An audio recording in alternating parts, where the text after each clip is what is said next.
어떠세요? 운동하실래요? 물을 들으면서 운동을 해줄 수 있고요. 저도 주호 선생님한테 고민을 좀 많이 했었어요. 이쁘게 또 탄력 있게 하면 어떻게 해야 되나. 그래서 저도 열심히 지금 운동을 하고 있고, 여러분들도 주호 선생님과 같이 하면 정말 좋은 탄력 있는 몸 만드실 수 있을 거라고 믿습니다. 네, 정말로 정주호 선생님과 운동을 하면서 제가 많은 것들이 달라졌던 것 같아요. 물론 몸매도 달라지고, 또 가장 크게 달라진 것은 운동에 대한 제 생각이었어요. 여러분들도 몸매도 아름답게 가꾸시고, 또 삶도 윤택하게 가꾸시는 시간이 되시길 바라겠습니다. 네, 저는 정주호 트레이너랑 굉장히 오랫동안 운동을 지금 해왔는데요. 아무래도 꾸준히 운동하는 게 가장 중요한 것 같고, 또 다른 트레이너들이랑 조금 다른 거는 굉장히 쉬운 동작들인데 하면은 굉장히 힘들어요. 그래서 온몸이 정말 정돈이 되고 뭐라 그럴까, 몸매가 약간 피트되는 그런 느낌을 받아요. 한 번만 운동함으로써. 저는 정주호 트레이너와 함께 운동을 한 지 거의 1년 정도 됐는데요. 선한 그런 이미지와 선한 외모에 정말 기분 좋게 운동할 수 있겠구나에 끌려가서 운동을 시작했는데 아니더라고요. 정말 주호 형, 스파르타식인데, 운동할 때 저는 복근 운동하고 이두 운동이 가장 힘들었던 것 같아요. 근데 특히 복근 운동할 때는 힘이 드니까 그런지 모르겠는데, 주호 형이 좀 계속 자극을 많이 시켜주시더라고요. 여러 가지 기분도 계속 좋게 만들고, 제가 파이팅 할 수 있게 계속 옆에서 도와주시고, 아무튼 정말 큰 자극이 돼주는 정주호 트레이너와 함께 운동을 해서 기분이 좋고요. 여러분들도 주호 형과 함께 즐거운 운동, 아주 재밌는 운동 하셨으면 좋겠습니다. 네.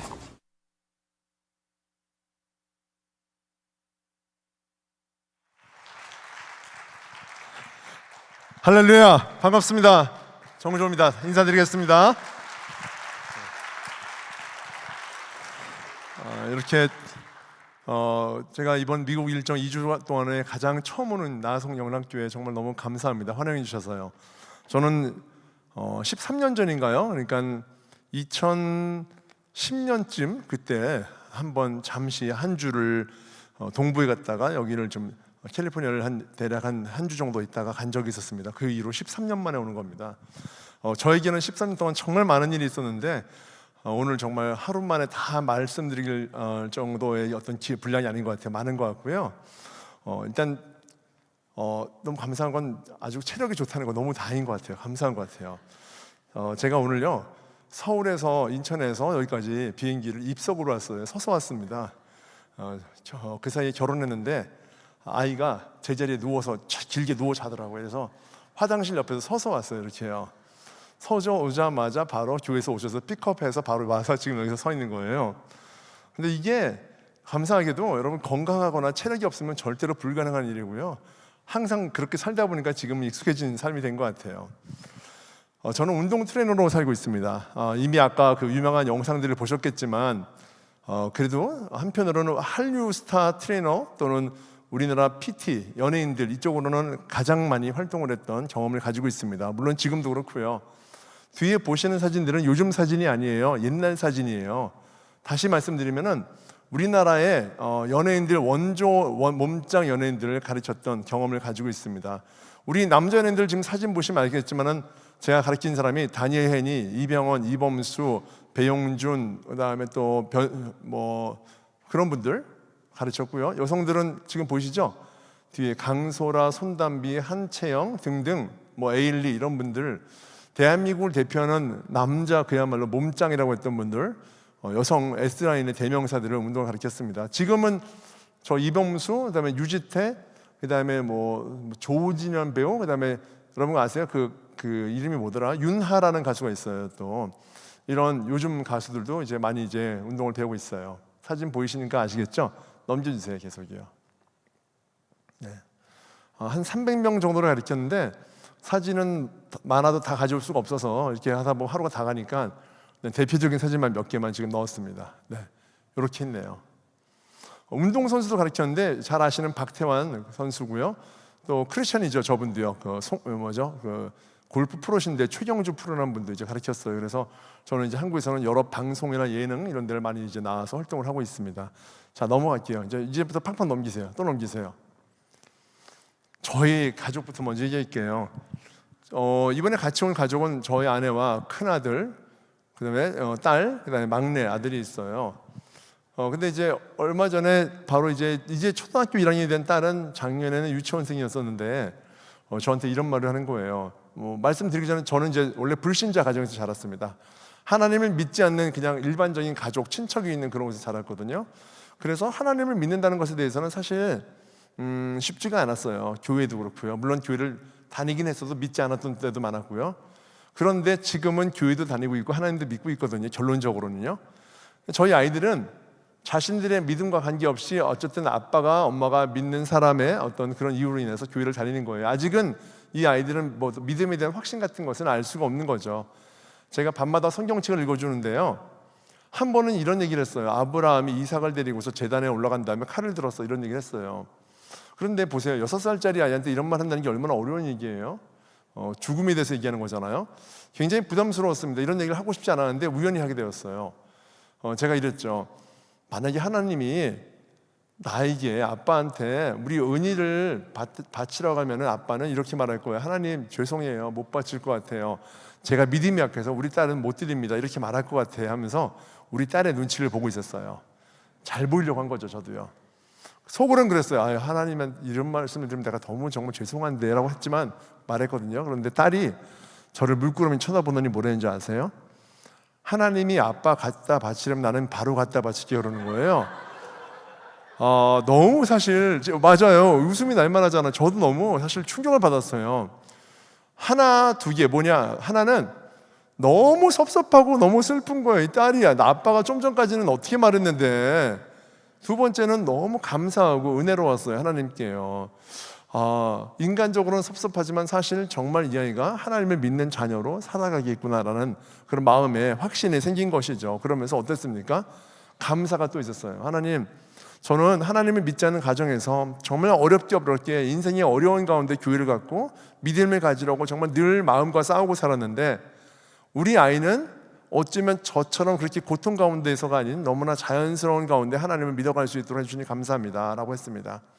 물론 이런 아이도 커서는 자신의 인생에 갈등을 하면서 하나님을 만나는 시간이 따로 필요하지만, 그래도 어렸을 때 이런 본보기가 됐다는 게 얼마나 감사한지 몰라요. 저희 아들 얘기도 해드릴까요? 아들은 뭐라는지 아세요? 어디 가니에요? 자꾸 그래서 우리 교회 간다. 왜 가니에요? 하나님 열심히 믿으라고 했더니 이러는 거죠. 아니 이미 믿는데 왜 자꾸 그런 말을 하러 가냐고 그러는 거예요. 그러니까 애들이 어려서 아무것도 모르고 하는 말인데 왜 이렇게 이게 감동이 되죠? 사실은 그렇잖아요. 우리가 교회를 다녀도 우리는 늘 믿는다고 하면서도 안 믿어지고, 그리고 또 확신이 안 서다가도 또 생기기도 하고, 하나님이 있는 것 같다가도 없는 것 같기도 하고, 이미 믿고 있지만 또는 아직 믿으려고 하지만 우리는 어떤 가운데서는 늘 우리의 나약함이 보이잖아요.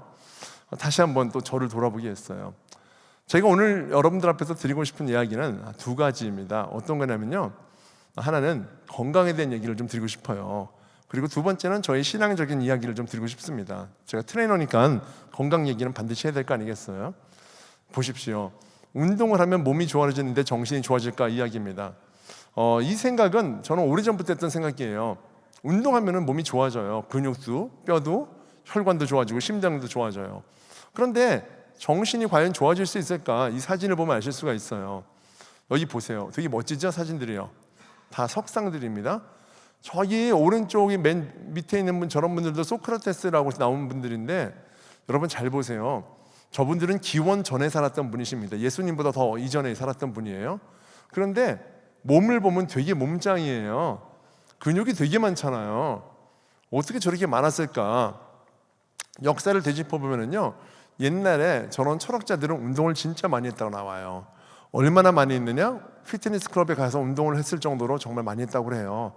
오죽하면 뒤에 보세요. 저 말은 소크라테스가 했던 명언, 우리가 알지 못했던 명언 중에 하나입니다. 인간의 육체가 개발되고 운동해지면 영혼을 위한 효율적인 도구가 될 수 있다. 다시 말하면 당신이 운동을 해서 몸을 좀 만들면 당신의 정신과 마음은 건강해진다, 이런 얘기를 한 거예요. 어떻게 2000년 이전의 사람이 저런 말을 할 수 있겠어요? 그거는 알기 때문에 그랬단 말 아니겠어요? 넘겨볼게요. 자, 그래서 저는 이런 생각을 했어요. 그럼 정신과 육체가 어떤 관계가 있을까? 자, 볼게요. 우리 여러분들 스트레스 있으세요? 있겠죠. 여기 약간 불 좀 더 켜줄 수 있으세요? 여기 오신 분들 얼굴도 좀 볼 수 있었으면 좋겠습니다. 스트레스 많잖아요. 뭐 예를 들어서 제가 한번 예상을 해볼까요? 스트레스가 뭐야? 학업에 대한 문제로 스트레스가 있을 거고요. 직장에 대한 문제가 있을 거고요. 저는 제가 제 신상부터 말씀드릴까요? 그걸요? 저는 해외에서도 조금 살아봤어요. 물론 긴 시간은 아닙니다. 3년입니다. 그걸 뭐라고 해요? 3년인데 이민자도 아니고 유학생도 아니고 불법 취업자도 아니고 뭐랄까 아무것도 아닌 투명 인간으로 살았던 적이 있었어요. 그래서 제가 스트레스가 정말 많았던 그때를 한번 생각해 보면은요, 한국에 갈까, 여기 주저앉아야 될까, 그리고 나는 뭐하러 여기 있을까, 이런 생각을 했었던 적이 있었어요. 저는 캐나다에 있었거든요. 어쩌면 여기 계신 청년들 중에서는 그런 과정을 겪고 있거나 또는 그런 과정 가운데 그 다음 단계를 준비하는 사람이 있거나 제 마음을 이해하시는 분이 계실 텐데요. 제가 3년간 지금은 전혀 없는 우울증을 앓았어요. 뭐랄까요? 그 외로움이 극심해지면서 우울증이 생기는 거죠. 왜요? 일단 언어적인 문제가 있었죠. 한국에서 자란 사람이잖아요. 문화적인 문제, 사회에 적응하지 못하는 문제, 여러 가지 많은 것들이 있었던 그 당시가 생각납니다. 그런 스트레스가 여러분들에게 있으신가요? 어떤 거더라도? 그러면 그 스트레스를 어떻게 푸세요? 교회를 안 나가는 사람들은 아주 간단해요. 술을 마시면 돼요. 담배 한 대 피면 되죠. 노래방에 가요. 우리나라에서는 그렇게 하잖아요. 여기서도 다를 바 없겠죠.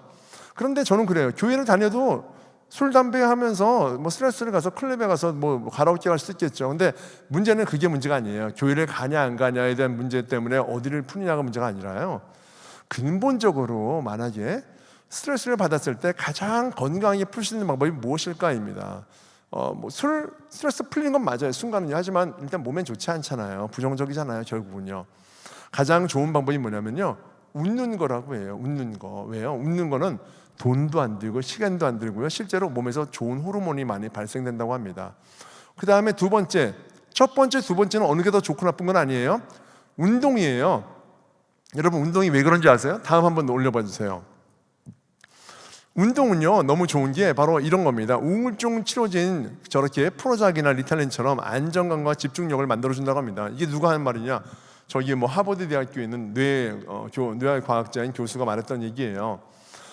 소크라테스는 2000년 전에 그것을 정확하게 알지 못했지만 일단은 그래도 깨달음이 있었는데 2000년 이후에 밝혀진 거예요. 운동을 하면 호르몬이 나와서 결국은 몸을 건강해주고 정신을 건강해준다. 그래서 어떻게 해야 되느냐? 그 방법은 제가 알아요. 저 과학자는 그것을 밝혀냈지만 그것을 정확하게 보여준 사람 바로 저거든요. 여러분, 만약에 여러분들이 어떤 스트레스로 인해서 머리가 아프잖아요. 머리가 아플 때요, 간단합니다. 앉았다 일어났다 스쿼트를 하세요. 그래서 다리가 머리보다 아프면 돼요. 이해되셨죠? 이해됐죠?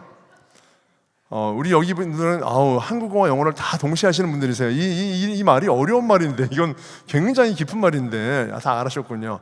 만약에 이렇게 했는데 아직도 스트레스가 많아서 머리가 지끈지끈해 그러면요, 아직 운동이 약한 거예요.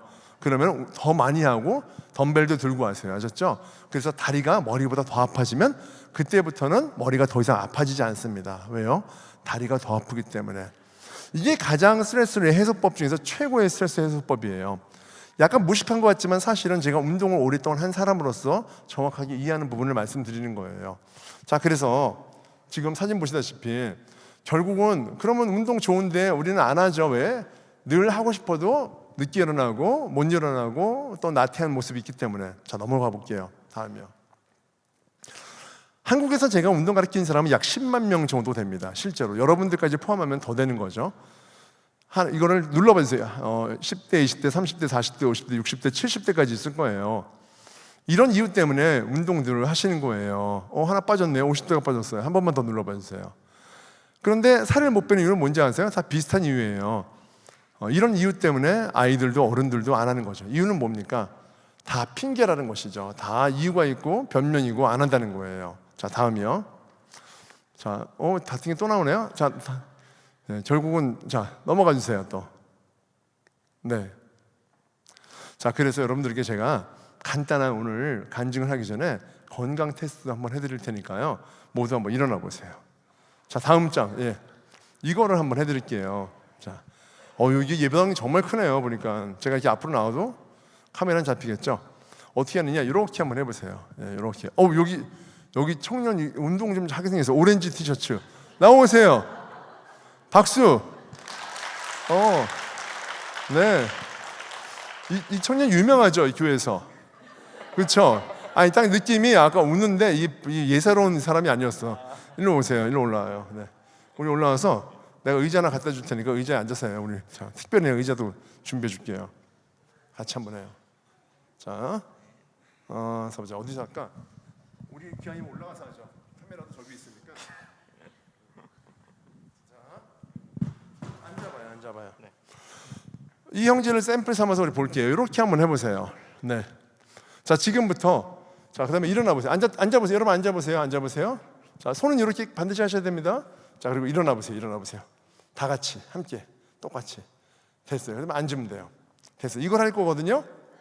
자, 하기 전에 먼저 말씀드릴게요. 여러분들이 가지고 있는 근심, 걱정, 고민, 스트레스를 지금 빨리 떠올리세요. 잠시라도 잊었던 아주 나의 그 큰 어떤 고통들을 지금 한번 생각하는 거예요. 나 진짜 이 문제 때문에 너무 스트레스 받아. 떠올리세요. 자, 지금부터 할 거예요. 자, 준비. 자, 20번 해야 됩니다. 왼다리 들어볼게요. 왼다리 들어보세요. 오른다리로만 일어났다 앉았다 할 겁니다. 아시겠죠? 자, 준비. 시작 해봐요. 하나 같이 해요. 예, 다시 계속 이어서 앉아요. 둘, 다리 땅에 닿으면 안 돼요. 계속하세요. 자, 계속해요. 그냥 계속해요. 연속 쉬지 말고요. 셋, 계속. 자, 바로 와. 서 있지 말고 앉았다 일어나 봐요. 계속요. 4번 계속 움직여요. 계속. 그렇죠. 계속. 5, 여러분들 계속 따라하세요. 계속하세요. 자, 6번 쉬지 마세요. 7번 8, 잘하네 영재도. 9번 내가 사람 잘 봤네. 10번 왜 이렇게 잘하세요? 자, 계속할게요. 다 같이. 11 쉬지 마세요, 여러분. 네, 여러분 지금 PT비 안 내고 지금 무료로 지금 운동 받는 거예요. 2, 3번, 4번 힘들걸요. 쉽지 않아요. 5번, 네, 6번. 어우 대단해요. 7, 여러분 계속 따라하세요. 네, 8번 힘들죠 이제. 자, 9번, 10번. 오케이, 그만. 됐어요. 잘했어요. 너무 잘했어요. 앉아요. 박수. 네. 어때요 여러분? 2다리로는 쉬운데 한 다리로 하니까 어렵지 않으세요? 힘들었죠?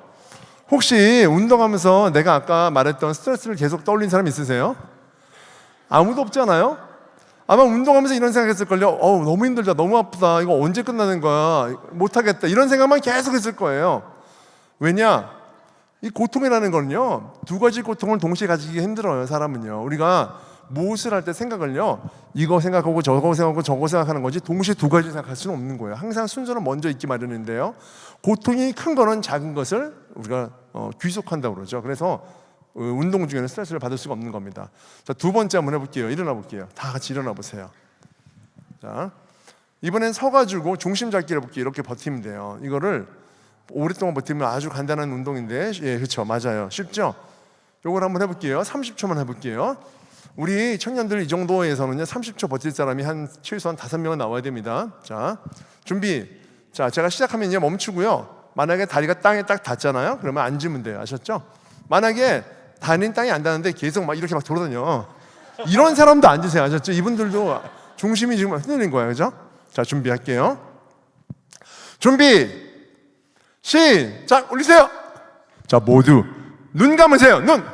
1초, 2초, 거봐. 3초, 4초, 5초, 6초. 많이 앉았어요. 1초, 8초. 눈 감아야죠. 9초, 10, 11초. 눈 뜨면 안 돼. 13초, 14초, 15, 16, 17초, 18초, 19초, 20초. 자, 10초 남았습니다. 21, 22, 23, 24, 25, 26, 27, 28, 29, 30초. 오! 또 박수. 와, 세상에. 너무 놀랐어요. 우리 저기 빨간 코트 입은 자매님 너무 잘하셨어요. 세상에. 대학생 같은데 너무 잘하시네요. 우리 청년에게 박수 한번 주세요. 박수. 네. 이거 힘 좋으니까 갖고 내려가세요. 이거 힘 세니까. 네. 우리 나성영락교회도 몇 번 오셨다고 하더라고요. 박종호 장로님 아시죠? 여러분 찬양하시는 찬양사인데요. 저랑 운동하신 지가 10년째세요 지금. 어저께도 운동하고서 바이하고서 온 거예요. 잘 갔다 오라고. 저랑 본 지도 24시간이 채 안 됩니다. 12시간 전에 본 것 같아요. 저분이 옛날에 이랬던 분이 있었어요. 몸무게 한 130, 40 넘으셨던 분이잖아요. 수술도 하셨잖아요. 간암으로. 그런데 병원에서 의사가 운동 안 하면 죽습니다 이렇게 했습니다. 그래서 찾아왔어요. 그리고 운동을 했어요. 운동한 거 한번 보여드릴까요? 저거 지금 저거 동영상인데 원래 클릭되면 동영상 보여주시겠어요? 나온다. 이렇게 하는 거예요. 저기 옷 젖은 거 보이세요? 옷이 이만큼 가슴 밑에까지 다 땀에 젖었잖아요. 저희는 운동할 때 이렇게 해요. 죽을 듯이 운동하면 살고 살려고 하면 죽을 것이다 이렇게 해서 거의 가장 힘든, 약간 신앙생활하고 비슷한 것 같아요. 죽도록 매달리자 이런 마음으로 우리는 운동을 시작하고 있습니다. 네, 이렇게 운동하셨는데요. 다음 장 넘어가 볼게요. 이렇게 살이 빠진 거예요 여러분. 얼마 동안요? 6개월 만에 저렇게 빠졌습니다. 얼마나? 한 번만 더 누르세요. 자신의 몸무게의 반이 되신 거예요. 6개월 만에요. 이분이 이런 말씀하셨어요. 이분이 되게 오랫동안 젊어서부터 거의 한 50년 이상을 찬양을 하면서 사셨는데 저한테 뭐라고 하셨냐면요, 이때까지는 나의 힘으로 살았다면 한 번 암 때문에 죽었다 살아났으니 이제부터는 정말 나의 힘이 아니라 하나님의 의지한 힘으로 살아야겠다 이런 말씀을 하시면서 오히려 더 거듭남을 이야기하셨었어요. 그러니까 어떻게 보면은요, 하나님이 다시 한번 생명을 주신 것은 나에게 덤으로 주신, 이미 죽을 수도 있었음에도 불구하고 살리신 것은 이제 나의 일을 위해서 아니라 하나님의 일을 위해서 온전히 더 집중하라는 마음으로 받아들였다고 하더라고요. 제가 이럴 때 참 보람이 있어요. 왜냐면은요, 이런 거죠. 어느 누구나 다 저는 운동을 하는 분들이 건강했으면 좋겠어요. 특별히 하나님 믿는 분들은요, 건강해서 하나님의 일을 더 열심히 하나님이 기뻐하실 만한 그런 삶을 살아가는 것이 정말 중요하다고 생각하거든요. 저런 분이 만약에 오래 사시고 건강하게 사역하시면 얼마나 또 많은 사람들에게 하나님을 전하는 일을 하실 수 있을까라고 생각을 합니다. 그런데 이것이 그냥 박종호 장로님뿐만 아니라 여러분들과 연예인들 모두가 다 그런 분이라고 저는 생각하고 있는 것이죠. 그래서 제가 두 번째 드리는 이야기는 바로 사람은 무엇으로 사는 것입니다. 이 제목은 저에게도 스스로도 주는 질문이기도 하고요, 여러분들에게 드리는 질문일 수도 있어요. 또 달리 말하면은요, 사람은 무엇으로 사는가는 크리스천은 무엇으로 사는가라고도 말할 수 있을 것 같기도 해요. 넘어가 보겠습니다. 이거 빨리빨리 보내주세요. 하나, 둘, 셋. 됐어요. 한국을 제외한 미국을 포함해서 호주, 그 다음에 영국 몇 나라들, 한 13개 나라의 기준으로 행복이란 무엇일까를 기준을 잡았는데요, 저거였어요. 그런데 여러분 보세요. 저 때는 한국이 빠져 있었는데 한국 사람들도 똑같이 저렇게 생각할 수밖에 없는 게 인간의 행복이 다 비슷한 거예요. 여러분들도 한국에서 살아보신 적이 있으실 분들이 좀 있을 것 같은데, 좀 전에 세 가지를 가만 보면 이런 거죠. 세 가지 보세요. 결국은 가족이 건강하고 여행을 떠나고 여행 가서 어디 펜션이나 어디 호텔에 가서 고기 구워 먹고 밤에 그렇게 자는 것이 행복하다는 거예요. 그 세 가지가 포함된 것이.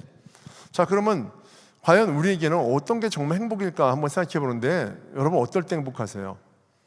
예를 들어서 직장에서 승진해서 프로모션 돼가지고 행복한 사람들이 있을 것이고, 월급이 올라가거나 비정규직에서 정규직이 된 사람도 있을 거고, 원하던 학교에서 정말 입학 통지가 온 사람도 그럴 수 있을 것 같기도 하고요.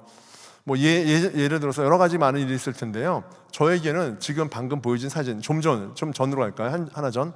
이런 것이 행복이라고 생각했던 적이 있었어요. 저는 그랬어요. 어렸을 때 중학교 2학년 때였습니다. 15살 때.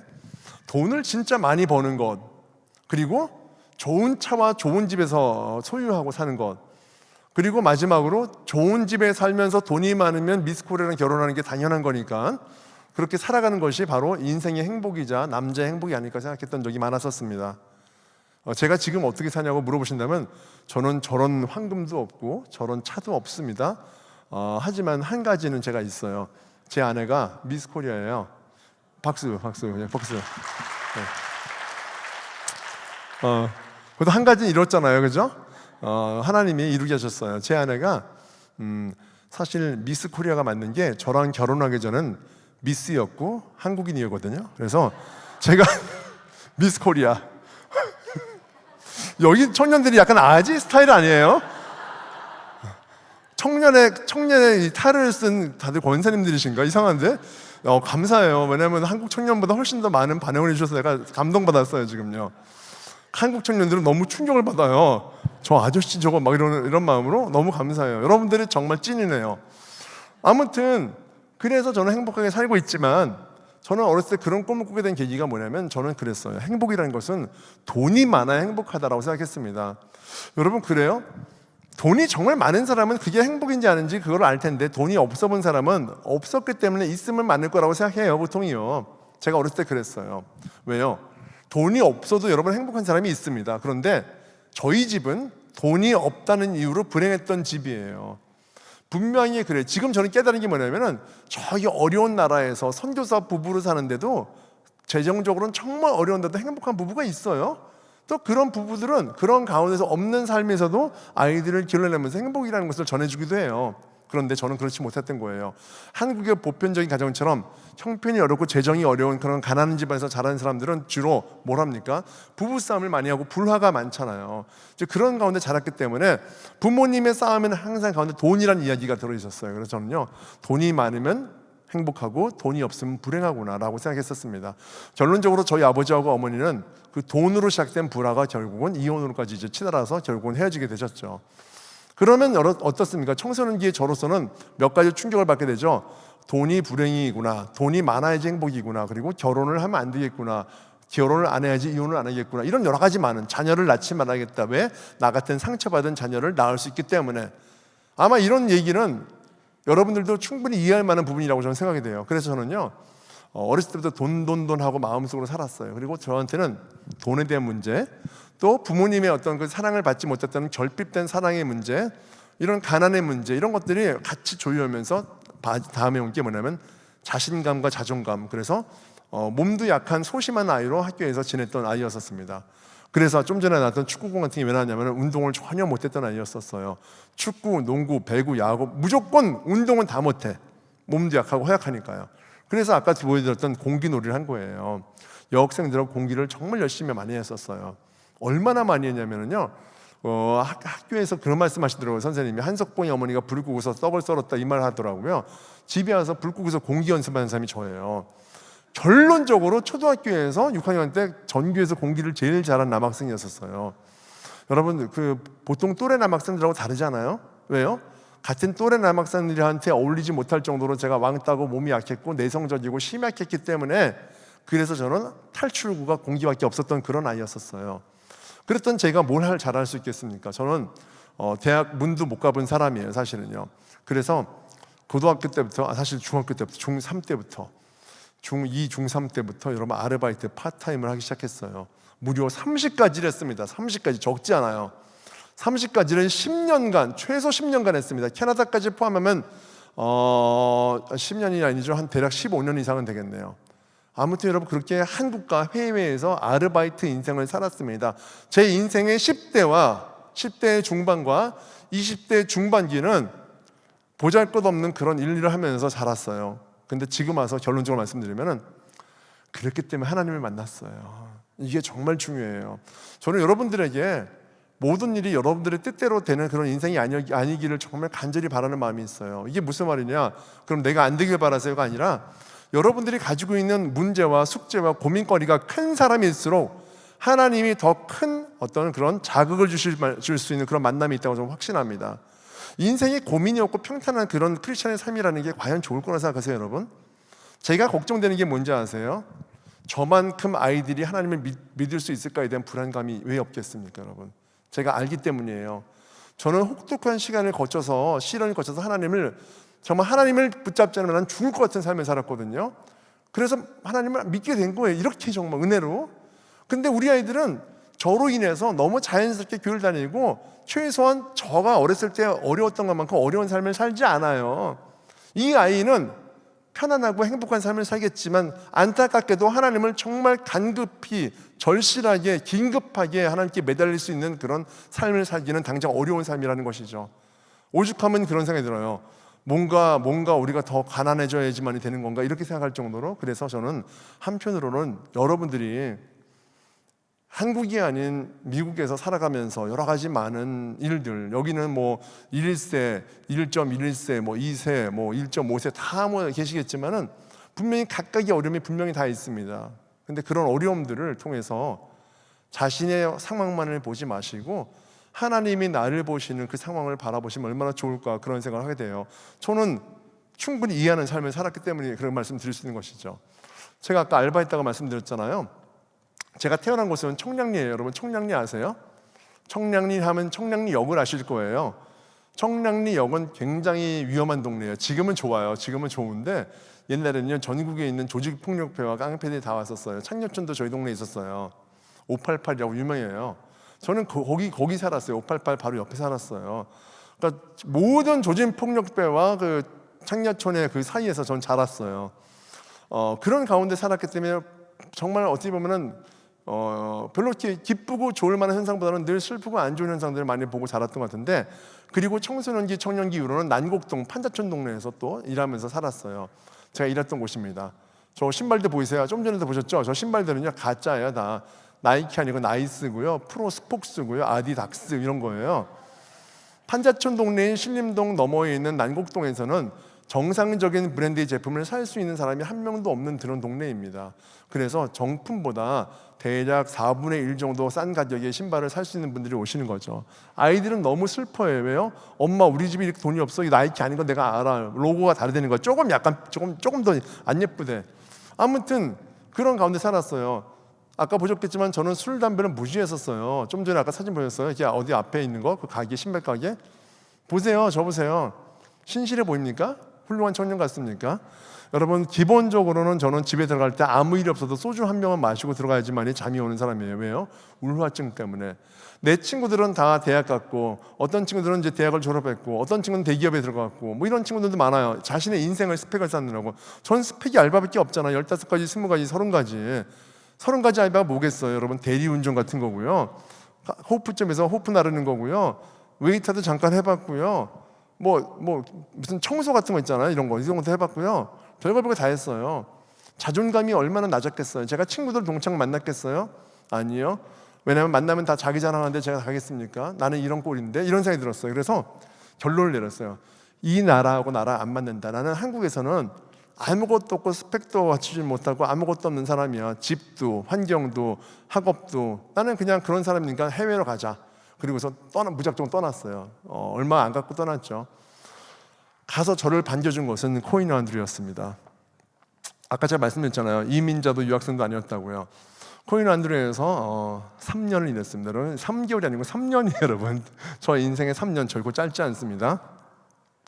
인도 사람 터보는 얼마나 많이 감았는지, 어떤 빨래는 한번 말리려고 이렇게 접으려고 나오면 이렇게 나오면 8m가 되는 것도 있었어요. 가게 밖에서. 그러면 가게 안이 8m가 아니니까 가게 밖에 나면 한인들이 쳐다보죠. 왜요? 보통 한인들 자녀들 중에서 이렇게 저처럼 하는 사람이 없었거든요. 전 자녀가 아니니까 어차피. 그러면서 이제 거기서 일을 했었어요.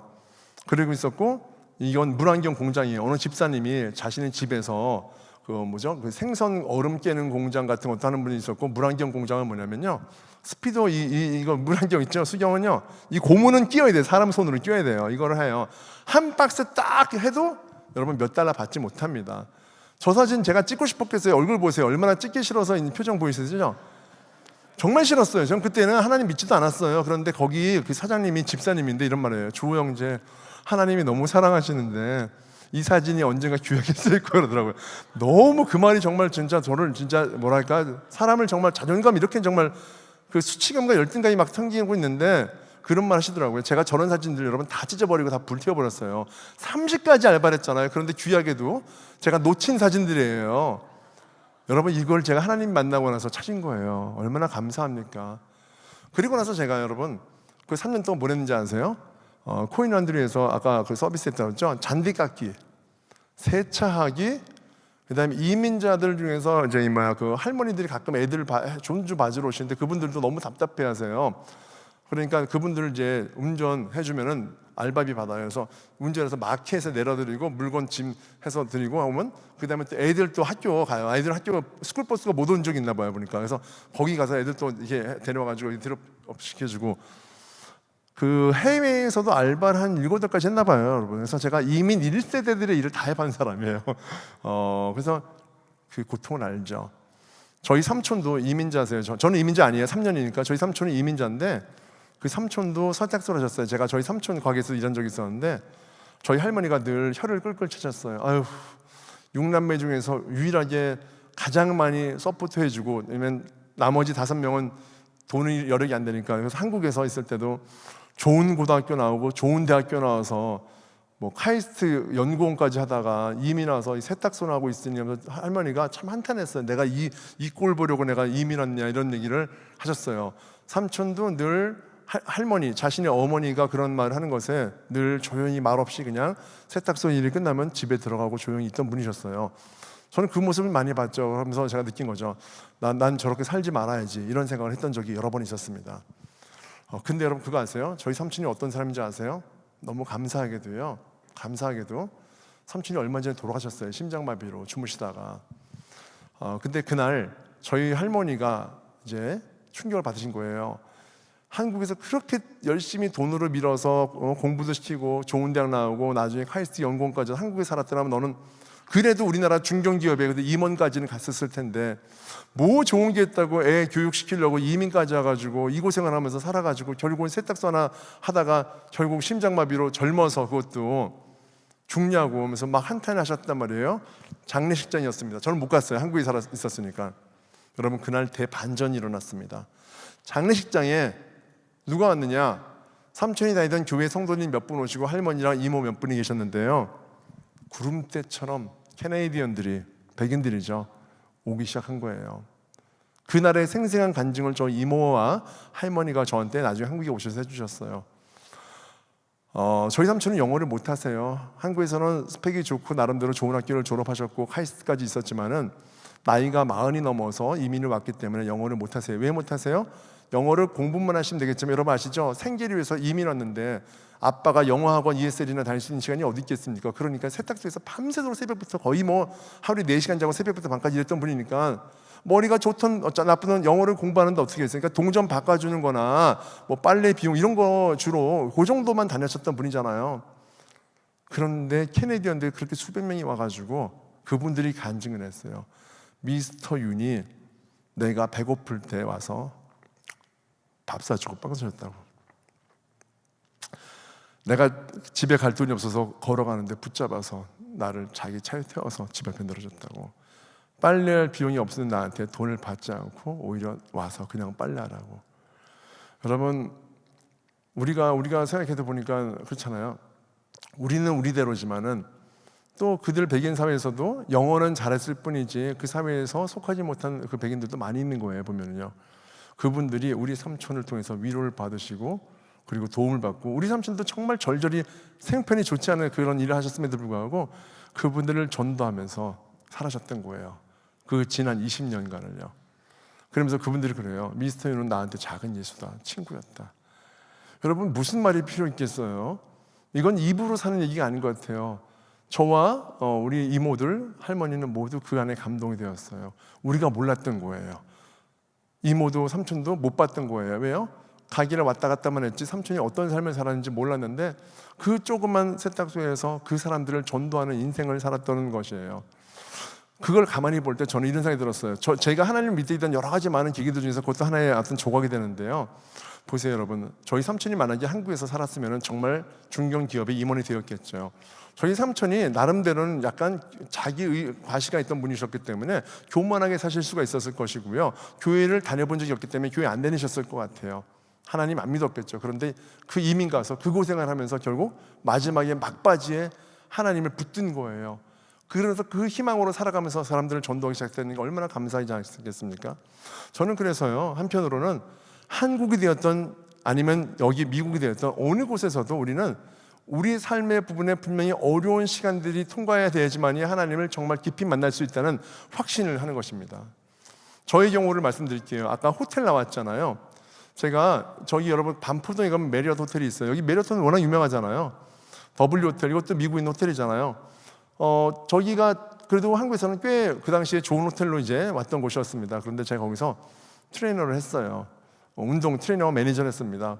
운동 쪽으로 갔던 이유는 제가 어렸을 때 아이들한테 받았던 그런 어떤 뭐랄까요, 그 신체에 대한 운동을 같이 어울려 못했던 그 나름대로 분노가 좀 있었는데, 이것을 이기고자 제가 운동을 했던 것이 그나마 저희 취미였고 유일한 행복했던 시간이었던 것 같아요. 이 운동이 저한테 직업이 되어서 이제 트레이너가 돼서 이걸 가지고 먹고 살려고 했었어요. 아까 말한 것처럼 돈도 많이 벌고 좋은 차도 사고 좋은 집에 살아야겠다, 이런 것을 꿈꾸면서 살았어요. 대신에 결혼을 하지 말자, 불행해지니까. 누가 나 같은 사람이 결혼하겠어, 이런 생각을 가지고 살았었어요.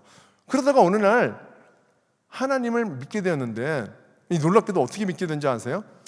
제가 어느 날 교회를 갔습니다. 이제 직장 다니면서 연봉이 좀 나쁘진 않았어요. 하지만 그래도 제가 가지지 못해요. 왜냐면 아버지가 워낙 과거에 알코올 중독으로 다니시면서 여기저기 빚을 내셔가지고 그걸 갚는 것만으로도 월급은 다 나갔기 때문에 저는 그 울화로 항상 소주를 마시지 않으면 집에 못 들어가는 상태였었는데요.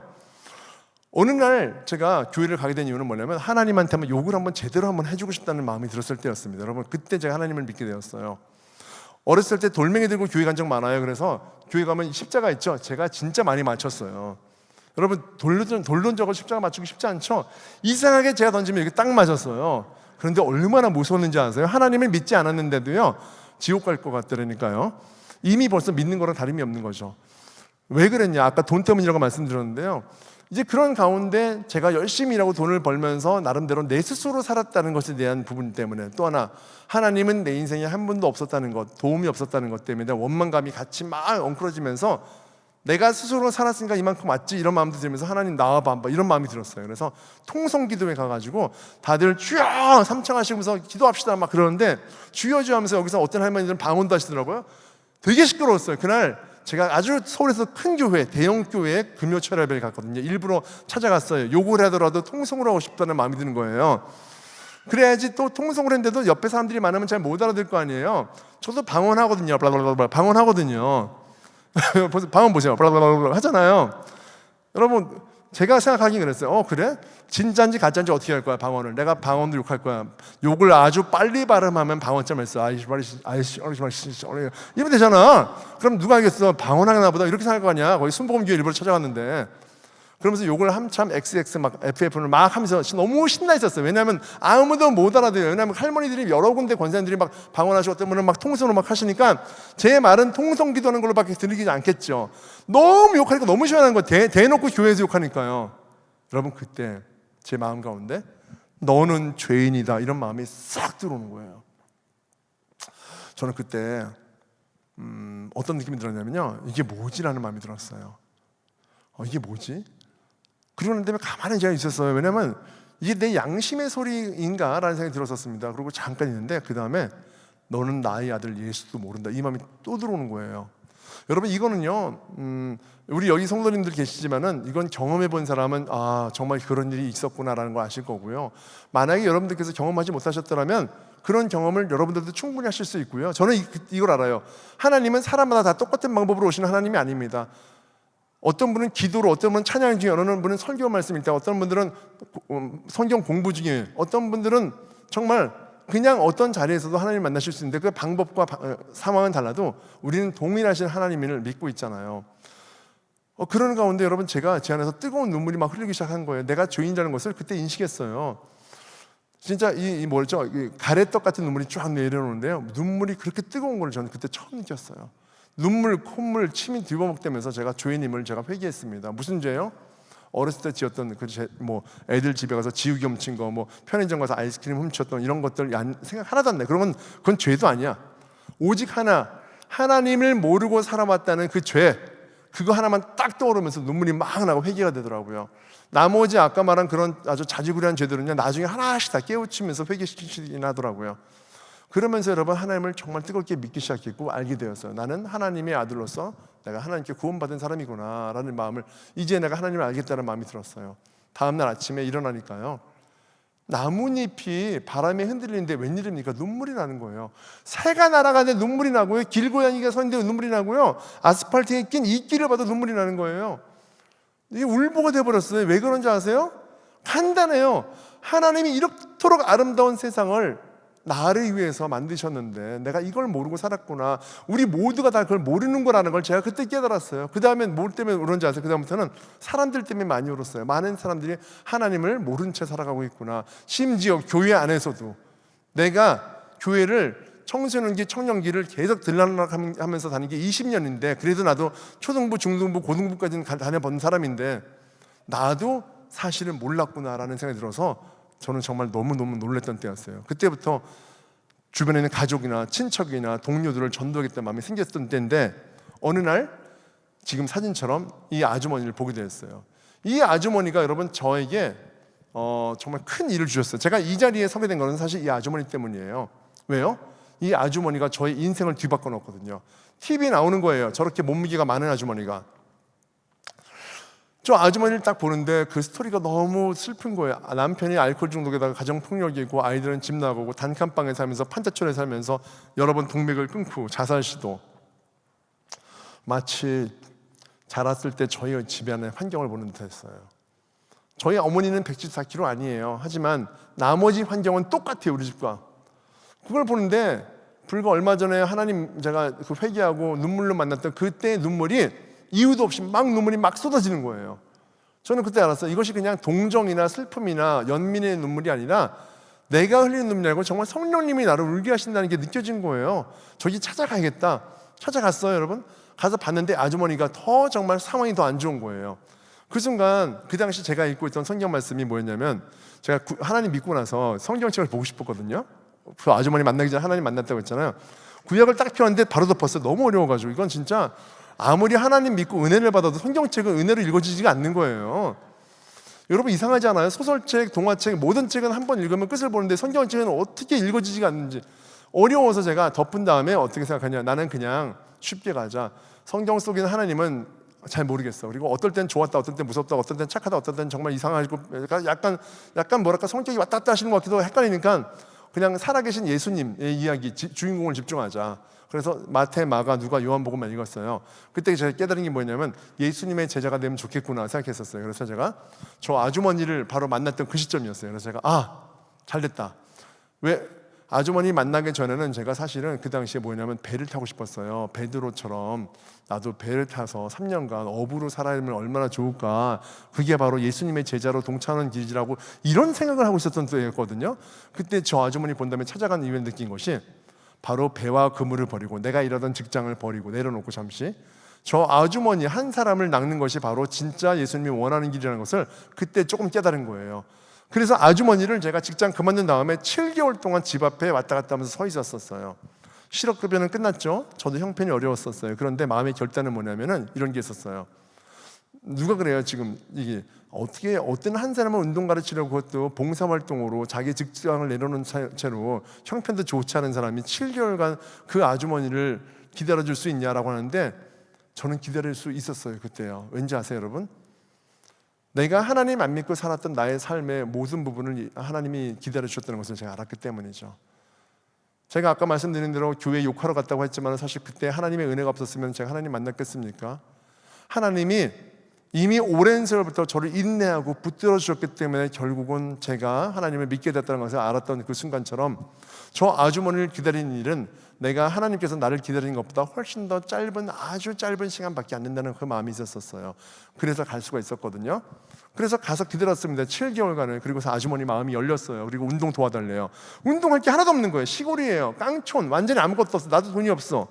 동네에서는 논밭이 있어서 내가 농부들한테 배추 하나 정도 무 한두 개는 빌려올 수 있어. 고추는 그거 가지고는 운동도 안 되지. 근데 여러분 하나님이 놀랍게도 그걸 알게 하시는 거예요. 운동을 오래 했잖아요. 그래서 제가 고추를 20개를 받아가지고 고추를 집어가지고 옮겨놓는 걸 했어요. 이렇게 아주머니께는 운동이라고 절대로 얘기 안 해요. 운동 사람이 아무리 저래도요 운동 잘하는 사람 아무도 없어요. 지금도 그렇지만요. 이거는 고추 옮기기입니다. 그래서 고추를 이렇게 옮기도록 했어요. 근데 속으로는 런지죠. 이거를 했어요. 그 다음에 배추 돌리기. 배추 우리 원래 운동할 때 이거 짐 버리는 거 하잖아요. 그 다음에 무 가지고 이렇게 덤벨 운동한 다음에 묵고 끓여서 먹고 이렇게 했어요. 이렇게 여러분 1년 동안을 보냈습니다. 1년 7개월이 지나고서 나머지 1년 동안 온전히 아주머니와 운동했습니다. 넘어가 볼게요. 이 아주머니 4cm, 몸무게 170kg. 둘째 아이 출산 후 갑작스레 불어난 몸무게로 인해 생존 자체가 위험했던 이유경 씨. 10년 가까이 세상과 담을 쌓고 살아온 이유경 씨가 목숨을 건 사투를 시작한 건 4년 전. 현재 그녀는 과연 어떤 모습으로 살고 있을까? 이유경 씨를 찾아가는 제작진의 심정도 우려 반, 기대 반이었는데 사람들이 옛날에 뚱뚱한 아줌마 요즘 안 보인다고 죽었다고 막 그런 소문이 났어요. 이거 완전히 성공한 거죠. 넘어가 보세요. 이제 넘기세요. 여러분, 아주머니가 이렇게 빠진 거예요. 110kg 빠진 겁니다. 아주머니는 174kg였는데 저랑 운동을 1년 하면서 110kg가 빠져서 64kg가 되셨어요. 사실 놀라운 일이죠. 이 정도면 미국에서도 꽤 정말 회자될 만한 일일 것 같아요. MBC, KBS, SBS 모든 방송상에서 찾아왔어요, 아주머니한테. 그리고 저한테도 찾아왔어요. 덩달아 저도 TV를 나가게 된 것이죠. 근데 TV가 중요한 것이 아니라 제가 그때 느낀 게 뭔지 아세요, 여러분? 이때 큰 깨달음을 얻게 되었어요. 내가 하는 일은 트레이너인데 이것이 사람들에게 단순한 복근을 만들어주고 S라인을 만들어주고 예쁜 몸매만 만들어주는 것으로 끝난 인생이 아니었어. 돈을 많이 버는 게 인생의 내 목적이 아니었었어. 하나님은 나에게 더 큰 것을 보내셨어. 뭐예요? 한 사람을 살리는 것, 한 영혼을 살릴 수 있는 것으로 나의 믿음을 모시고 나의 직업을 사용하신다는 것을 그때 깨달았던 것입니다. 저는 그래서요, 많은 분들이 트레이너가 될 필요가 없지만 여러분들이 하는 일을 통해서 분명히 사람들을 변화시킬 수 있는 그런 복음의 일을 할 수 있다고 저는 확신하고 있습니다. 마치 이런 것이죠. 사람들이 볼 때는 저를 트레이너로 보지만요, 하나님이 보실 때는요, 저는요 트레이너의 탈을 쓴 선교사인 것이죠. 마치 양의 탈을 쓴 늑대처럼요. 여러분들도 여러분들이 살아가는 환경 중에서 아내로, 남편으로, 학생으로 또는 어떤 직업인으로서의 탈을 쓴 선교사로서 살아갈 수 있다고 생각해요. 그러려면요, 먼저 내가 하나님을 온전히 믿을 수 있어야 돼요. 저는 그것을 경험한 사람이고 그때부터 제가 사람들에게 전도를 할 수 있도록 살아가기 시작했어요. 예를 들어서 저는 그게 참 재미있는 게 뭐냐면 병원의 의사가 사람을 살린다고 착각들을 하시더라고요, 많은 분들이요. 그리고 의사 스스로도 그렇게 착각을 해요. 제가 솔직히 말씀드리면요, 사람을 살리고 주는 것은 의사가 하는 일이 아닙니다. 더더군다나 의사가 하는 일은 육신의 생명을 잠깐은 연장할 수 있지만 역시 우리 인간은 언젠가는 죽습니다. 여러분, 우리가 하는 일은요, 진짜 사람을 살리는 일을 하는 거예요. 뭐예요? 육신이 아닌 영혼을 살리는 일을 하고 있는 거예요. 여러분, 육신은 살아도 영혼은 죽어 있는 사람이 있습니다. 분명한 것은 우리는 영원한 생명을 향해 갈 수 있는 그런 사람들을 도울 수 있는 일을 한다는 것이죠. 보세요. 지금 이걸 보시면 여러분 어떤 생각이 드십니까? 육신의 생명을 건강하게 만들 수 있는 3요소입니다. 아주 간단해요, 여러분. 잘 먹어야 돼요. 잘 먹는 거, 뭘 잘 먹는 거예요? 뭐든지 잘 드시면 돼요. 대신에 조금만 줄여 드시면 되고 조금만 영양소를 고려해 드시면 되는 거예요. 어느 건 먹어야 돼, 어느 건 먹지 말아야 돼. 너무 극단적인 생각을 가지실 필요는 저는 없다고 생각합니다. 어떤 분들은 뭐 고기는 먹으면 안 돼, 어떤 분들은 생선만 먹어야 돼, 어떤 분은 생선을 먹으면 안 돼, 그런데 죄송하지만 예수님은 고기 잘 드신 분이세요. 양고기 당연히 드셨을 거고요, 비둘기도 드셨을 것 같고요, 생선은 물론 기본으로 드셨겠죠. 여러분, 다시요, 그대로 할게요. 그리고 잘 자야 돼요. 그리고 운동해야 돼요. 이 3요소는 정말 중요한 요소예요. 이거를 뺀 상태에서 아무리 좋은 비타민을 먹어봤자 소용이 없습니다. 잘 자야 되고 잘 먹어야 되고 운동해야 됩니다. 이거는 기본입니다. 그런데요, 이것은 제가 디테일하게 말씀드릴 수 있어요. 자는 거는 몇 시간 주무셔야 되고 운동은 뭘 해야 되고 유산소 운동, 근력 운동, 스트레칭을 얼마큼 해야 됩니다. 이런 얘기 할 수 있는데요, 이런 얘기는 여러분들도 아실 수 있는 얘기니까 제가 오늘 이 얘기는 안 할게요. 다시 보여주세요, 그걸요. 우리 육신의 생명을 살릴 수 있는 3가지 요소 말씀드렸는데 이걸 가만히 보세요, 여러분. 우리 영혼을 살릴 수 있는 3가지도 똑같은 방법입니다. 뭡니까? 잘 먹어야 됩니다. 뭐요? 말씀을 잘 먹어야 됩니다. 저는 성경을 보면서 사람들이 말씀을 읽는다는 그 외에 나머지 표현은 먹는다는 표현을 많이 하죠. 왜요? 우리가 바로 영혼을 살리는 생명의 양식이기 때문이죠. 다시 말해서 우리 육신은 밥을 먹지 않으면 우리는 30일, 40일 있으면 죽습니다. 그런데요, 성경을, 하나님의 생명의 그 말씀을 먹지 않으면 우리의 영혼도 죽습니다. 단순히 밥만 먹고 살다가는 영혼이 죽을 수도 있는 것이죠. 그래서 말씀을 먹는 삶을 살아야 됩니다. 두 번째, 자야 됩니다. 뭐 하는 겁니까? 여러분, 성경을 읽고서 그냥 덮어버리는 거 아닙니다. 여러분, 하나님이 이 가운데 나에게 어떤 말씀의 마음을 주시는지 알아야 됩니다. 기도하고 묵상하는 삶이 있어야 됩니다. 나에게 주시는 그 레마의 말씀, 또 특별하게 나에게 주신 깨달아지는 말씀이 분명히 성경에는 분명히 나를 향한 말씀이 있는 것입니다. 그냥 공부장이 아니잖아요. 마지막 뭡니까? 내가 정말 성경을 정말 열심히 달달달달 열심히 읽고 내가 기도와 묵상으로 늘 예배의 삶을 살면 뭐합니까? 아무에게도 전도를 안 하고 나 혼자만 잘 먹고 잘 살다가 교회에 가서 나중에 천국 혼자만 가겠다는 그런 마음은 도저히 크리스찬으로서는 온전한 마음이 아닙니다. 제가 느낀 거예요. 왜요? 하나님을 믿고 보니까 하나님의 은혜로 믿어진 내가 이렇게 감지덕지 정말 감사하게 사는데, 믿지 않는 많은 영혼들에게 하나님을 알리겠다는 그 마음은 누가 시켜서 되는 문제가 아니라 내 스스로 내 안에 성령님이 나에게 그런 말과 행동을 할 수 있도록 일으켜 주신다는 것을 깨달았어요. 단순한 교회에서 전도 폭발을 위한 제자 훈련을 받아야지만 되는 게 아니에요. 어떤 과정이 중요한 것이 아니고요, 내가 그런 마음이 내 안에서 성령님이 나에게 그런 마음을 주시느냐 안 주시느냐의 문제입니다. 저는 그래서 이 세 가지가 너무 중요하다고 생각해요. 나중에 깨달은 거였어요. 아까 말씀드렸죠. 그 아주머니가 그렇게 살아난 뒤에 집 나갔던 딸이 들어오고 가정이 너무나 원만하게 지내면서 교회를 다니기 시작했습니다. 제가 그 사건을 딱 목격한 순간, 그때부터 저는 하나님, 제가 이 마음으로 제가 모든 사람들을 운동할 때마다 전도할 수 있도록 힘을 주세요. 그것뿐만 아닙니까? 만나는 모든 사람에게 하나님을 전할게요 라고 했습니다. 그 서운한 다음부터는 자신감이 생겼어요. 커피숍을 가서라도 거기 있는 직원, 버스기사, 택시기사, 길에서 만나는 사람, 동네에서 자주 같은 시간대에 보던 분들 어떡합니까? 인사하는 거죠. 그러면서 그분들에게 조금씩 하나님을 전하기 시작했습니다. 정말 어떤 목사님이 개척을 하신다고 그래요. 성도가 없다고. 그래서 제가 그 목사님 교회에 100명을 보냈어요. 새로 길에서 만난 사람들을 여러분 등록을 시켰습니다. 이 소문이 나서 어떤 목사님이 또 찾아왔어요. 나도 개척할 건데 도와달라고 해서 70명을 전도했습니다. 또 소문이 나서 다른 교회는 40-50명을 전도했습니다. 여러분, 전도라는 건 기술이 아닌 것 같아요. 그런 뜨거운 마음이 있었기 때문에 가능했던 것 같아요.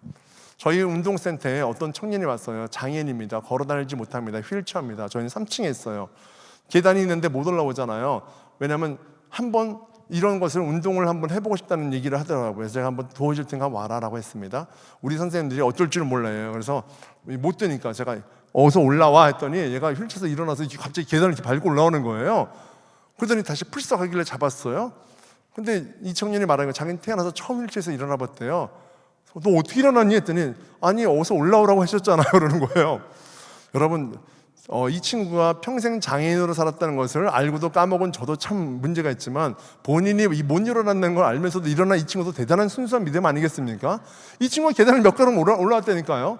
그리고 나서 운동을 배웠어요. 너무 감사하는 거예요. 평생 처음으로 땀이 나는 운동을 해봤다는 거예요.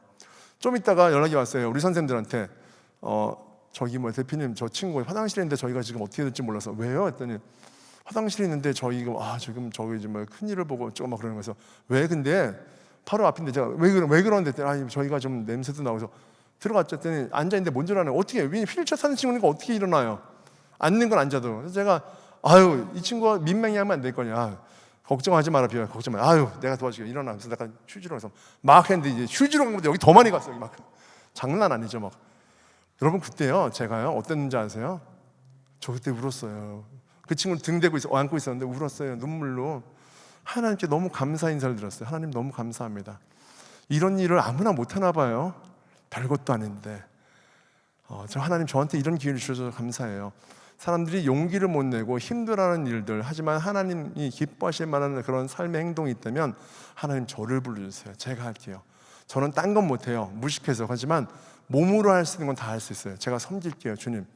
의외로 사람들이 우리 크리스찬 트레이너들 다 목사님 아들이고 선교사 아들이고 교회 청년 회장인데도 불구하고 못하는 거예요. 이해해요. 왜냐하면 그 친구들이 냄새나고 더러운 일을 어떻게 하겠어요. 저도 옛날 같았으면 그랬어요, 여러분. 내가 왜 남을.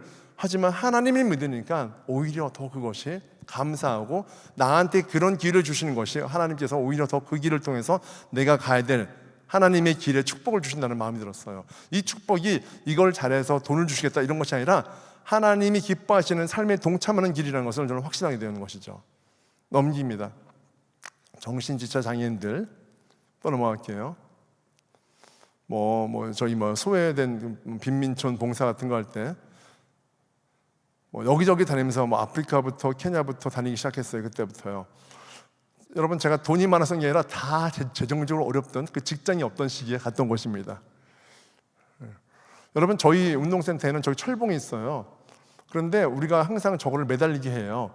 그리고 가끔씩 우리가 밑에서 찍어줍니다. 믿지 않는 청년들이 운동 다니잖아요. 아무것도 모르고 다녀요. 그런데 우리는 보면서 너무 웃겨요. 왠지 아세요? 저희 철봉은 딱 십자가 사이즈로 만들었거든요.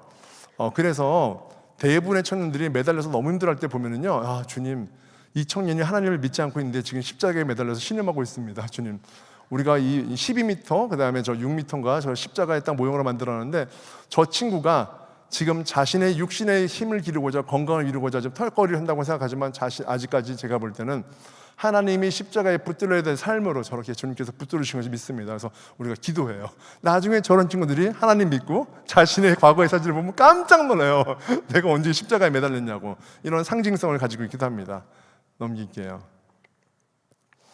얼마 전에 있었던 일이에요. 사진이에요. 여러분, 여기 뭐 어차피 여러분들이 모르시니까 그냥 사진을 놨지만은 우리 여기 운동 선생님도 있고, 우리 운동 선생님도 두 명이나 있고, 그다음에 운동을 왔던 사람도 있습니다. 놀랍게도 우리 운동 선생님은 우울증으로 오랫동안 자폐성 우울증으로 있던 사람인데 여기서 있으면서 운동을 인턴하면서 실습을 하면서 운동 트레이너가 되어서 지금 그 친구가 뇌성마비 장애인을 또 운동 가르치고 있는 거예요. 참 재밌잖아요. 그러니까 온전하지 못한 사람이 온전하지 못한 사람을 트레이닝하고 있는 모습 볼 때마다 제가 너무 웃긴 거예요. 왜요? 나 같은 거거든요. 저 보세요. 제가 태어나서부터 운동을 너무 잘하고 신체가 좋아서 올림픽 선수로 있던 뭐 엘리트 스포츠 선수예요. 그러다가 트레이너가 된 사람이 아니라 저의 약점인 열등감이 이런 부분들을 제가 이겨내고자 살았던 그런 과거의 시간을 통해서 사람들을 가르치고 있잖아요. 마치 헨리 나우엔의 제목처럼 상처 입은 치유자라는 마음이 드는 것처럼 우리는 분명히 어떤 마음의 상처나 몸에 어떤 여러 가지 많은 삶의 고난이 있어야지만이 다른 사람의 고통과 고난을 이해하고 치료해 줄 수 있는, 치유할 수 있는 그런 사람으로 하나님이 불러주신다는 것입니다. 방금 전에 본 사진은 하용재 목사님이세요. 저분이 저한테 말씀하셨어요. 제가 잘 몰랐을 때 당신이 하고 있는, 형제가 하고 있는 이 일을 통해서 하나님께 헌신하십시오. 저는 그때는 잘 몰랐어요. 왜냐하면 하영정 목사님이 저 말씀해 주실 때는 저 아주머니를 만나기 바로 그 시점이었기 때문에 정확히 몰랐어요. 그런데 목사님이 먼저 알아보셨던 것이죠. 다음이요. 이분도 마찬가지세요. 이분은 고등콜레신학교의 총장님이세요. 저는 잘 몰라요. 근데 저분도 저한테 얘기를 해요. 뭐라고 하시는지 아세요? 직업을 통해서 또 특별히 운동 트레이닝을 통해서 사람들에게 복음을 전하겠다고 뛰어다니는 청년은 내가 미국에서도 본 적이 없습니다. 이런 말 하더라고요. 제가 그때 여러분 얼마나 놀랐는지 아세요? 이 일은 누구나가 다 하는 일이겠지. 자기 일을 통해서 복음을 전해. 하나님 믿는 크리스천은 다 하는 거 아니야 원래? 난 특별히 트레이너니까. 트레이너가 한국에 몇몇 명인데 수십만 명인데 이런 생각했는데 미국에 갔을 때 저 총장님이 미국에서도 본 예가 거의 없어서 나도 놀랐습니다. 이런 말씀하시면서 제가 어떤 말씀을 느꼈냐면 그래도 교계에서 어른들이고 알만한 분들조차도 이런 일에 대해서 큰 희망을 가지고서 열심히 하라고 힘을 주시는 것은 바로 사람이 힘을 주는 것이 아니라 그 뒤에 계신 하나님께서 저분들을 통해서 나에게 응원을 하고 계시다는 마음이 확실히 들었습니다. 저는 그래서요, 여러분들에게 꼭 말씀드리고 싶은 게 있어요. 여러분 건강하셔야 됩니다. 여기 건강을 말하는 건 뭐냐면 아프지 말라는 것이 아니에요. 누구나 아플 수 있어요. 그런데 그 몸을 그냥 내버려 두지 마세요. 방금 나왔던 분은 한동대학교의 김영길 총장님이라는 분이세요. 다 아까 하용조 목사님 다 돌아가신 분들이신데 그런 분들이 돌아가시기까지 저랑 운동을 하셨던 분들이세요. 왜요? 자신의 몸을 성전인 것을 알았기 때문입니다. 저는 확신하고 있습니다. 넘겨주세요. 여러분, 우리 몸은 성전입니다. 우리 이번에 왔던 아이들 사진이에요. 저와 함께 이제 하나님을 믿으면서 살아가는 단란한 가족이고요. 저랑 아내는 늘 자주 싸우면서 행복하게 지내고 있습니다. 이상한가요? 늘 자주 싸우면서 행복하게 지낸다니까? 결혼 안 하신 분들에서 모르시죠? 결혼하신 분들은 다 아실 거예요. 늘 자주 싸우면서 행복하게 지내고 있습니다. 이제 마지막 넘겨주세요. 마지막일 거예요. 저의 사진입니다, 여러분. 제가 자살 시도를 했던 중학교 때 사진이에요. 눈 보시면 아실 거예요. 기쁨이거나 슬픔이 아닌 절망의 눈빛이 보이십니까? 아무것도 희망이 없던 영혼이 빠져나간 그런 눈으로 저는 살았어요. 왜요? 저는 미혼모의 자녀로 태어났거든요, 원래는요. 그러다가 어머니 아버지 결혼하시고 아버지가 칼부림하다가 결국 이혼하신 상태에서 그렇게 자랐어요. 아버지 어머니 이혼한 건 기본이죠. 할아버지 할머니도 이혼하셨고요. 증조 할아버지 증조 할머니도 이혼하셨습니다. 이혼의 믿음의 3대 아니고요, 이혼의 3대 가정에서 자랐어요. 저는 상담학 박사 없어도요 제가 훨씬 더 상담 잘해요. 이혼 가정 청년들 이런 말 하잖아요. 청소년 청년들 마음을 완전히 오픈해요. 나의 상황보다 훨씬 더 어려운 삶을 살아왔던 믿음 이혼의 선배님 가정이시구나라고 생각하면서 얼마나 많이 개인 상담을 하는데요. 제가 얘기해요. 나보다 더 잘 될 거야. 너가 볼 때 내가 어두운 그늘이 보이니? 없지? 하나님이 다 치유신 거야. 그러니까 오히려 원만하고 만만한 가정에서 편하게 자랐다는 것이 그것이 자랑할 것이 아니라 오히려 죽음의 문턱까지 갔다가도 하나님 만나면 훨씬 더 다른 의미에서 정말 큰 어떤 삶을 살아갈 수 있으니까 힘내. 요즘 이혼이 많아졌잖아요. 아이들한테 그런 어떤 희망을 줄 수 있는 그런 부분들이 많죠. 저는 운동 가르칠 때 사람들에게 운동만 가르치는 것이 아닙니다. 이혼 위기에 있는 부부들을 붙인 적도 많았고요. 결혼이 안 돼서 여러 가지 많은 이유로 힘들었던 그런 노처녀, 노총각들 결혼을 6명이나 시켰습니다. 직장이 없는 사람들 직장을 알아봐줘서 대신 제가 직장도 붙여줬습니다. 왜요? 저는 목사님은 아니지만은 제가 운동을 가르치면서 오시는 회원들한테는 크리스찬인지 아닌지 관계없이 제가 말씀드려요. 공동체에 오신 것을 환영합니다. 여러분 다들 놀래요. 여기 뭐 하는 곳이에요? 그러는 거예요. 운동을 하는 데서. 우리는 항상 그렇게 말합니다. 그래요. 왜냐하면 저는 마음으로 하나님, 저는 목회자도 아니고 제가 무슨 신학교를 졸업한 사람 아니지만 하나님 모든 사람을 선교사로 부르셨잖아요. 저 똑같은 마음으로 우리가 교회라고 생각해요. 우리 선생들 다 그런 사람들이에요. 오시는 모든 성도 한 사람 한 사람, 성도가 아니어도 괜찮습니다. 하나님이 다 사랑하시는 사람이에요. 설사 불교 신자가도 저는 전도할 거예요. 얼마 전에 해님 스님을 제가 우연히 기차에서 봤어요. 제가 그분에게 저도 잘 몰랐어요. 고기 샌드위치를 들었더라고요. 제가 보니까 고기 샌드위치를 드시면 안 돼요. 고기 샌드위치면서 하나님 만나셔야죠. 교회 나오시라고. 너무 놀랐어요. 평생 자기 태어나서 아마 그런 말을 처음 들었을 거예요. 아무튼 여러분, 저는 사람을 가리지 않습니다. 부끄럽지 않습니다. 왜냐하면 제가 살아가는 이유, 그 존재가 바로 하나님이 계셨기 때문에 가능하다고 생각합니다. 우리 모두의 몸이 교회입니다. 우리의 모두 삶이 예배이죠. 왜요? 우리가 하나님을 믿고 있다면 우린 나성 영락교회의 성도이기도 하지만 우린 나가서는 사실은 내가 스스로가 교회가 되어야 됩니다. 하나님을 믿는 내 스스로가 몸된 성전, 교회가 되어서 믿지 않는 많은 사람들에게 파송되어 가는 선교사입니다. 오늘 아침에는 출근을 직장한다면 직장으로 파송되어 받는 선교사고요. 퇴근하고 집에 오면 집으로 파송받는 선교사입니다. 그런 마음으로 살아가는 것이 저는 온전한 바로 믿음의 삶이 아닐까 생각합니다. 제가 집에 들어갈 때 여러분 그냥 바로 문 열고 들어가는 게 아세요? 기도가 들어갑니다. 주님, 오늘도 다시 일하러 왔습니다. 두 가지 의미가 있어요. 아시죠? 섬기러 들어온 거예요. 아무튼 그런 마음으로 살아가는 것입니다. 그래서 여러분 그러세요. 여러분들의 몸이, 저도 우리가 건강을 굳이 유지해야 될 만한 이유가 있다면 그것은 다름 아닌 내 몸은 바로 하나님이 기뻐 사용하시는 선교의 도구로서 우리가 이 삶을 마치는 순간까지 하나님께 귀하게 쓰임받고자 바로 필요한 몸이라는 것이죠. 그래서 여러분들 모두가 다 그런 삶을 사셨으면 좋겠습니다. 우리 마지막으로 이제 딱 한 말씀 드릴게요. 우리 나성 영락교회 그 청년들과 우리 성도님들 모두 다 복근은 있으시죠? 그래도 기본적으로 목사님 복근 있으시죠? 다 복근 있으세요? 여러분 복근 없는 사람을 저는 뭐라고 부르는지 아시죠? 저는 복근 없는 크리스찬은요 이단이라고 생각해요. 완벽한 이단이에요. 여러분 어떤 이단입니까? 복근이 뭔데요? 복의 근원 되시는 하나님을 우리가 믿고 그 믿음 가운데 살아가는 그런 믿음의 삶입니다. 오늘 오신 모든 분들을 환영하며 감사드리며 마치도록 하겠습니다. 감사합니다.